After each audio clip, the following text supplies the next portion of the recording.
आज कार्तिक मास के शुक्ल पक्ष के एकादशी है, जेकरा अहाँ देवउठानक एकादशी के रूप में और प्रबोधिनी एकादशी के रूप में मनायल जाइत अछि। तऽ आइ के दिन में जे छै से तुलसी के विवाह सेहो अनिवार्य होइ छै। तऽ आइ के दिन हम तुलसी जी के विशेष रूप से पूजा करै छियनि। तऽ जतऽ तुलसी जी के स्थापना केने छी ओहि स्थान के नीप पोति कऽ बढ़िया से, और जे गमला या फिर जाहिमे अहाँ तुलसी जी लगेने छथिन लगेने छी तुलसी चौरा में, ओकरा बढ़िया से ढोरि उड़ि दियौ। तऽ हम एहिठाम गमला में लगेने छी, बालकनी वाला हमर घर अछि तऽ एहिमे गमला में लगेने छी। तऽ गमला में हम एहि गमला के गोड़ि लऽ कऽ ढोरि देलियै यऽ और बढ़िया से एकरा ढोरि उड़ि कऽ तैयार कऽ दियौ।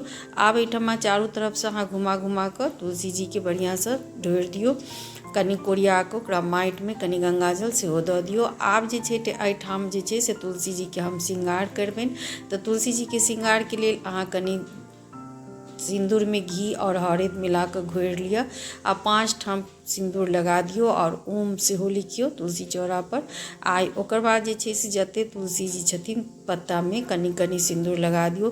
कहल जाइ छै जे आइ के दिन तुलसी जी के सिर्फ पूरा साल में सिर्फ आइ के दिन तुलसी जी के सिंदूर लागै छनि, और दिन सिंदूर नहीं लागै छनि। शालिग्राम के पत्थर सेहो हम तुलसी के अंदर रखने छियनि, जे कि धागा से हुनका बांधल जेतनि आइ एक दोसर के। एहिठमा हम कनि आइ चूँकि देवउठान के एकादशी छै तऽ अपना मिथिला में जे छै से अरिपन के बहुत महत्व छै, अजुका अरिपन के। तऽ एकरा लेल हम चाउर कनि फुला कऽ और मेही कऽ पीस लेलियै यऽ और अष्टदल के अरिपन करबै। तऽ अष्टदल अरिपन केला के बाद हम जे छै भगवान के घर जाइत पैर वाला लहरिया जकाँ बॉर्डर बनेबै। तऽ एहिठमा ओ साँझ होइते जे छै से अहाँ ई धन धन लक्ष्मी हेतै, ताहि दुआरे ई कयल जाइ छै। और अष्टदल जे छै से 8 अस्त्र सेहो बनै छै भगवान जी के। और धन धन लक्ष्मी जे छै से सूप में कनि धान दूबि लऽ कऽ घर धन धन लक्ष्मी घर जाओ दलिद्रा बाहर आओ, एहि तरह से पढ़ल जाइ छै। और 3 बेर भगवती लग से तुलसी चौरा लग लोग जाइ छै। पुरुष सदस्य करै छथिन हिनका, जिनका चूड़ाकरण भऽ चुकल छै वएह करै छथिन। देखियौ एहि तरह से जे छै से धन धन लक्ष्मी भऽ गेलै। एहिठमा हम अष्टदल के अरिपन सेहो कऽ लेलियै या सूर्य चाँद नवग्रह सेहो बनतै। सब में जे छै से राही दामोदर सेहो बनतै। ई ब्रह्म स्थान यानी बीच में जे छै से अरिपन होइ छै, जाहिठमा कलश राखल जाइ छै और ओहि पर दिया जरायल जाइ छै। एक बाद तुलसी बियाह बीच में हम चूँकि धन धन लक्ष्मी करऽ लगलियै तऽ आब तुलसी के बियाह राति में हेतनि। तऽ पहिले 4टा ईंख के टुकड़ा से कोसियारक टुकड़ा से हुनकर मंडप बनायल जाइ छै। और एहि तरह से तुलसी चौरा में चारों तरफ से मंडप बना कऽ दीप अगरबत्ती देखा कऽ और प्रसाद चढ़ायल जाइ छै। और एकटा लाल कपड़ा में कनि धान कनि दूबि सुपारी हरदि पैसा दऽ कऽ आ लाल कपड़ा में बढ़िया से बान्हि देल जाइ छै।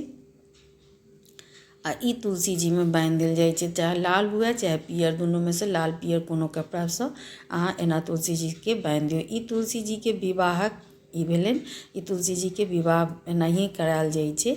तऽ इनका अहाँ बान्हि दियौन। और यदि अहाँ के कच्चा धागा हुए जे होइ छै सूत्र, कच्चा सूत्र, ओहिसँ शालिग्राम और तुलसी के सेहो आपस में बंधन करायल जाइ छै।